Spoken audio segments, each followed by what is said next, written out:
Buying freedom, in a mid-sized city lived a young man named Andrey. He worked as a manager and earned well, $70,000 a month. Good money, by the standards of his city. But something strange kept happening to that money. It arrived on the 15th. By the 20th, it had vanished without a trace. Every morning, Andrey woke up to notifications. Today only, limited discount.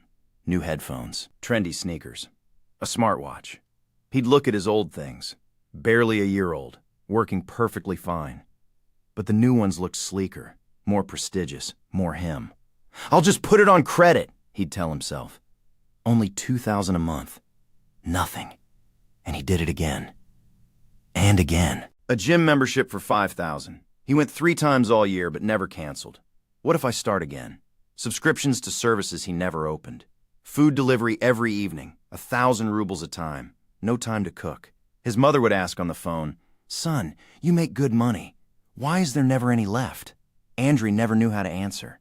"Life's expensive, Mom." He lived paycheck to paycheck, credit cards maxed out. Every purchase brought a flash of joy. And by the next day, an empty feeling. The layoff, then one day his boss called him into the office. "Andrey, we're downsizing. I'm sorry." The blow came out of nowhere. 2 weeks to hand off his work. Severance, 2 months' salary. At home, Andrey sat down and did the math. Credit payments, $16,500 a month. Rent, $15,000. Food and utilities, another $20,000. Altogether, over $50,000. Due every single month, no matter what. His account held $19,000. His severance, $140,000. Enough for about 2.5 months. He started job hunting. 1 week, 2, 3. No calls came. The money kept shrinking. The bank started calling. Politely at first, then less so. Surrounded by things that couldn't help, Andrey sat in his apartment, surrounded by his belongings. A $70,000 television he watched once a week. A $45,000 game console gathering dust under a layer of grime for 6 months. Collectible figures at $3,000 apiece, still boxed, never even opened. Every single item had once felt essential. Now it was just clutter. Clutter that couldn't do a thing to help him. He listed it all for sale online. Sneakers he'd paid $25,000 for, worn maybe 3 times, sold for $5. The console, $45,000 new, sold for $15. With every sale, he didn't feel relief. He felt shame. Years spent buying things that had never mattered at all.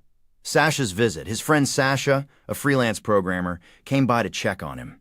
They sat in the kitchen drinking tea. "Listen," Andrey asked, "aren't you scared, being without steady work?" "You're freelance. You never know how much you'll make." Sasha smiled. "Not scared at all. I've got 6 months of salary sitting in my account. If I stopped working tomorrow, I'd be fine." "How?" "You make less than I do." "That's exactly the point, because I don't waste money on nonsense. You don't save money in things. You save freedom. You bought things. I bought freedom." "What do you mean, bought freedom?" "You bought a console for $45,000, played it twice, and now it just sits there. I put that same money in an account. You paid $25 for sneakers. I paid $5 and put $20 aside. You're paying for subscriptions you never use. I set aside 30% of everything I earn, every month. I just don't spend it on nonsense.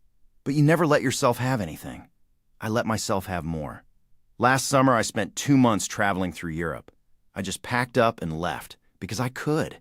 I have money. You have things choking you with debt." Sasha finished his tea and added, "Freedom is being able to say no to a bad job. Freedom is being able to retrain. Freedom is being able to help your family. Freedom is not shaking every time the bank calls." Those words lodged themselves in Andrey's mind. A different kind of budget. 3 weeks later, Andrey found a new job. Lower pay, $50,000. But it changed everything, right away. He built himself a strict budget. Expenses capped at $35,000. $15,000 set aside every single month, no exceptions. He canceled every subscription but one. He stopped ordering delivery and started cooking for himself. 3 days of groceries for 300 rubles instead of 1,000 for a single dinner. He closed every credit card. Not one more ruble borrowed. Whenever he saw an ad for something new, he'd ask himself, "Does this buy me freedom, or does it take freedom away?" 6 months later, he had 150,000 saved. For the first time in years, he felt calm. Not the fleeting high of a purchase that fades by the next day. Real, lasting calm. If something went wrong, he had a cushion. If his mother needed help, he could give it. A coworker bragged about a new iPhone. Look, took it on a 2-year installment plan. Andrey silently pulled out his own scratched, worn phone. It still worked fine. And at home, sitting quietly, was money that gave him something status never could: freedom. What freedom actually looks like. A year later, he had $400,000 saved. He quit his office job, spent 3 months studying web development, living off his savings, sleeping soundly the whole time. He earned his certification, landed a remote position, set his own schedule, worked from wherever he wanted. This was real freedom. His mother came to visit. "You've changed, son," she said. "You used to be so tense. Now you're calm." Andrey smiled. "I figured something out, Mom. I used to buy things that enslaved me. Every purchase was a chain. Every loan, another link. I chained myself up and then wondered why I couldn't move.